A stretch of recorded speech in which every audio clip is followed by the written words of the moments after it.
Hello बच्चों, नमस्कार। आप सभी का स्वागत है नोट्स गुरुजी के इस यूट्यूब चैनल पर।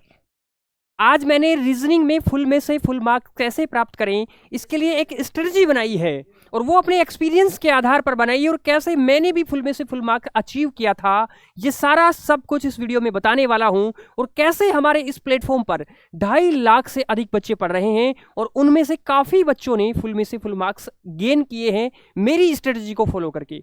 तो आप इस वीडियो के लास्ट तक बने रहना, मैं यहाँ पर बहुत कुछ बताने वाला हूँ। चलिए सबसे पहले शुरू करते हैं और मैं आपको बताता हूँ कि कैसे हम लोग एसएससी के CGL, CHSL, MTS, GD, CPO, steno, Delhi police कोई भी एग्जाम्स हो तो आप उनके लिए किस तरीके से अपने मार्क्स फुल में से फुल अचीव कर सकते हैं। स्टेप बाय स्टेप बताऊंगा। रीजनिंग का इंपॉर्टेंस क्या है आप लोगों को पता होना चाहिए कि रीजनिंग ऐसी सब्जेक्ट है जिसमें से आप इजीली फुल में से फुल मार्क्स ला सकते हैं, लेकिन उसके लिए कुछ टिप्स आपको फॉलो जरूर करने पड़ेंगी। रीजनिंग का जो सेक्शन है वो स्कोरिंग बूस्टर है, आप लोगों को पता होना चाहिए। यहाँ पर अच्छा स्कोर हो सकता है और वही मैंने कहा है। No formula, only logic. आप लॉजिक बेस्ड ज्यादा काम करेंगे ना तो आप लोगों को अचीवमेंट और आपका जो स्कोर है वो जल्दी बूस्ट होगा। आप रट्टाफिकेशन पर कम यूज करिए क्योंकि लॉजिकल सब्जेक्ट का नाम ही लॉजिकल रीजनिंग है। मोस्टली क्वेश्चंस रिपीटेड पैटर्न पर हैं। एसएससी का आप इस पैटर्न को जरूर पकड़ना क्योंकि एसएससी के अंदर आप लोगों को क्या है कि रिपीटेड क्वेश्चंस मिलते हैं और क्वेश्चंस में डाटा रिपीटेड नहीं है लेकिन उसका पैटर्न तो रिपीटेड होगा और हमें किसी भी एग्जाम का पैटर्न पकड़ने के लिए उसके पीवाईक्यूज लगाने होंगे। ये सारी बातें हैं। एसएससी रीजनिंग सिलेबस जो है एक फिक्स सिलेबस है, फिक्स टॉपिक है तो उनको कवर करना है और टारगेट हमें 100% का रखना है और एक्यूरेसी प्लस स्पीड का ध्यान रखना है। एक्यूरेसी के लिए हमें सिली मिस्टेक से बचना होगा, स्पीड के लिए हमें मॉक टेस्ट लगाने होंगे। चलिए इसके बाद रीजनिंग का वेटेज क्या है ये भी जानते हैं। सीजीएल के अंदर 25 क्वेश्चन आते हैं प्रीलिम्स में जो कि 50 मार्क्स के होते हैं। सीएचएसएल में भी सेम है। एमटीएस में 20 क्वेश्चन आते हैं, ये भी आप लोगों को ध्यान रखना है, 60 मार्क्स के हैं। जीडी के अंदर 20 क्वेश्चन 40 मार्क्स के हैं। दिल्ली पुलिस में 25 क्वेश्चन हैं। सीपीओ में 50 क्वेश्चन हैं और ये जो क्वेश्चंस हैं ये सेम ही एक तरीके से रिपीटेड क्वेश्चंस का फॉर्मूला सा बनता है, तो इसको जरूर ध्यान रखना है आप लोगों को। अब मैं कुछ टॉपिक सजेस्ट कर रहा हूं आप लोगों को। कोडिंग डिकोडिंग है, ब्लड रिलेशन है, डायरेक्शन सेंस है, उसके बाद में नंबर एंड लेटर सीरीज है, एनालॉजी है, क्लासिफिकेशंस है, सिलोजिज्म है, मैट्रिक्स है, मिरर एंड वाटर इमेज है, पेपर फोल्डिंग कटिंग है और उसके बाद में फिगर्स वाला है, वेन डायग्राम है, statement and conclusion and assumption है। तो ये सारे जो 13 टॉपिक्स मैंने बताए हैं, 13 टॉपिक्स बहुत ही शानदार हैं।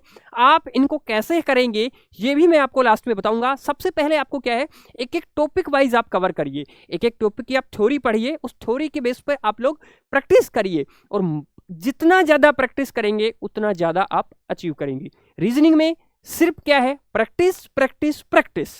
चलिए इसके बाद में टॉपिक वाइज क्वेश्चंस ट्रेंड मैं आपको बताता हूं कि सीरीज से 3-4 क्वेश्चंस आ रहे हैं, एनालॉजी से 2 से 3 क्वेश्चंस आ रहे हैं। ये एवरेज लगभग आप देखेंगे क्लासिफिकेशन से भी, कोडिंग डिकोडिंग से भी, डायरेक्शन एंड डिस्टेंस से भी, ब्लड रिलेशन से, सिलोजिज्म से।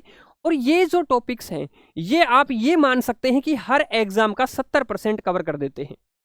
देखो बड़ी चीजें हैं ये टॉपिक्स, तो ये टॉपिक्स क्या कर देते हैं, एसएससी के कोई भी एग्जाम्स हो मैक्सिमम पोर्शन इन्हीं से कवर हो जाता है।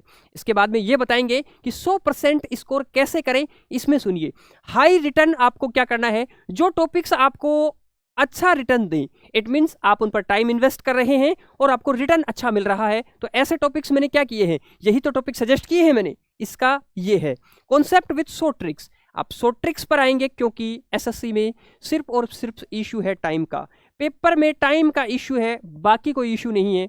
प्रैक्टिस क्वेश्चंस करने हैं आपको, पीवाईक्यूज लास्ट 5 ईयर्स के, डेली मॉक लगाना है और टाइम प्रैक्टिस के साथ, मतलब आपको टाइम के अंदर लगाना है। मान लो 25 क्वेश्चन है तो आप 15 मिनट से ज़्यादा नहीं लोगे इनके लिए, मैक्सिमम 15 मिनट हैं आप लोगों के लिए। स्मार्ट रिवीजन चार्ट्स बनाने हैं, शॉर्ट नोट्स बनाने हैं आप लोगों को, और शॉर्ट नोट्स बनाते हुए आप लोग ये ध्यान रखेंगे जब मॉक लगाते हैं तब भी आप मॉक का भी एनालिसिस करेंगे।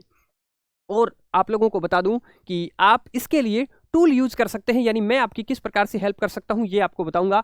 नोट्स गुरुजी एप्लीकेशन और टेस्ट गुरुजी दोनों ही एप्लीकेशंस आपको प्ले स्टोर से मिल जाएंगे। वहां पर जाकर के आप पूरे आपको वीडियो कोर्स भी मिल जाएंगे यहाँ पर तो, और यहाँ पर आपको ओनली टेस्ट सीरीज मिलेंगी, मैक्सिमम टेस्ट सीरीज, बहुत सारी टेस्ट सीरीज अलग अलग एग्जाम्स के लिए, हर एग्जाम के लिए एसएससी की यहाँ पर सारा सब कुछ मिलेगा।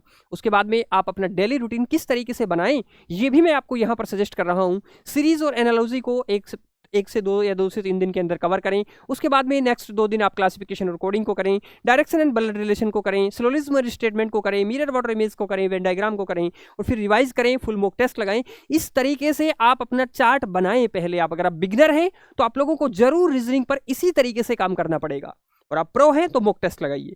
दोनों चीजें मैं आपको साथ के साथ बताते चल रहा हूं। उसके बाद में कॉमन मिस्टेक को अवॉइड करना है। सबसे बड़ा है आपको सिली मिस्टेक्स अवॉइड करनी है। बच्चे क्या करते हैं, क्वेश्चंस सिंपल देखा नहीं और उस पर टूट पड़ते हैं। आपको ध्यान रखना है, क्वेश्चंस को पढ़ते हुए सावधानी बरतनी है। आपको कम से कम 15 सेकंड तो उस क्वेश्चंस पर लगानी है। मतलब आप ये सोचो कि बिल्कुल इजी क्वेश्चन है ना, तो भी आप 15 सेकंड में आगे बढ़ना, ऐसा नहीं है। आपको पता है कि अगर वो क्वेश्चंस गलत होगा तो आप लोगों को पता होना चाहिए एसएससी के अंदर एक क्वेश्चन गलत होने पर बच्चे पता है कहां डिफरेंस आ रहा है, 2-4 क्वेश्चंस का ही डिफरेंस होता है कि बच्चा 4200 ग्रेड पे की नौकरी से सीधा कहां जाता है, 2400 ग्रेड पे की नौकरी में आ जाता है। और आप लोगों को यह भी पता होना चाहिए कि सीधा नॉर्थ से कहां पोस्टिंग हो जाती है, साउथ के अंदर डायरेक्ट। यही 4-6 क्वेश्चंस का खेल है। तो आप पूरे मार्क्स अचीव करना, मैथ्स और रीजनिंग को तो बिल्कुल नहीं छोड़ना है, 100% मार्क्स अचीव करना है, क्योंकि जीके का कोई भरोसा नहीं रहता है। और जीके में भी मैंने ऐसी स्ट्रेटजियां बताई हैं आप लोगों को। चलिए उसके बाद में स्किप डायग्राम्स, आप लोग ये देखिए कि डायग्राम से जो चीजें आ रही हैं उनको स्किप का मतलब ये नहीं है कि आपको छोड़ना है, लेकिन आप उनको अपनी विजुअलाइजेशन पावर से इस तरीके से रीड करते तुरंत स्किप करें कि उस क्वेश्चन का आंसर इजीली दें, फास्ट देने का प्रयास करें। नो टाइम प्रैक्टिस करना है आपको, मतलब आपको टाइम खर्च नहीं करना है, बिना टाइम वाली प्रैक्टिस करना है। अब ये कैसे पॉसिबल होगा, अब ये बहुत सोचिए। आपको एग्जैक्ट टाइम लगाना है कि 15 मिनट में मुझे 25 क्वेश्चन खत्म करने हैं, और अच्छे लेवल के हैं तब, अदरवाइज तो 10 मिनट में भी खत्म कर दे तो कोई बड़ी बात नहीं है आप लोग। ठीक है, लर्न करना है, प्रैक्टिस करना है, एनालिसिस करना है, रिपीट करना है और मॉक टेस्ट लगाने हैं। ये सारी चीजें ही आपको रीजनिंग में सफलता दिला सकती हैं। और ये फाइनल टिप्स आप लोगों को फिर बता रहा हूं, रिपीट बेस्ड है एसएससी की रीजनिंग, और प्रैक्टिस एंड थ्योरी करिए। स्पीड और एक्यूरेसी का बहुत ध्यान रखना है, ठीक है। और लॉजिक गेम बनाओ आप लोग, कि जो आप अपने नोट्स बना रहे हैं ना, उनको आप इस तरीके से डिजाइन करो कि उसके अंदर कॉन्सेप्ट को लिखते हुए चलो, और जब आप मॉक लगाओ तो फिर आप एक अलग कॉपी बनाओ, उसमें कोई नया कॉन्सेप्ट आता है तो उसको उस कॉपी में लिखिए। क्योंकि ऐसे कॉन्सेप्ट जिनको आप जनरली लगा चुके हैं, उसके अलावा तो हर टॉपिक में एक आधा कॉन्सेप्ट ही होगा, तो 25 को जो टॉपिक्स हैं आप मान लीजिए, या 20 टॉपिक्स हैं तो 20 पेज के नोट्स आपके एक्स्ट्रा हो जाएंगे, या एक पेज पे तो एक कॉन्सेप्ट आएगा भी नहीं। तो बहुत ईजी चीजें हैं, लेकिन आपको सिस्टमेटिक तरीके से उनको सोल्व करना है। तो ये सारी चीजें मेरे बताए अनुसार करेंगे तो आप लोगों बहुत अच्छे से सफलता पा सकते हैं। इसलिए मैं कह रहा हूं, अगर आपको मेरा बताया हुआ कंटेंट पसंद आ रहा है तो चैनल को सब्सक्राइब करें, वीडियो को लाइक करें, शेयर करें, और आप लोगों को जो है कमेंट कर सकते हैं आप किस टॉपिक पर अगला वीडियो चाहते हैं। ये सारी चीजें आप लोगों को मैंने बता दी है। थैंक यू, धन्यवाद, नमस्कार।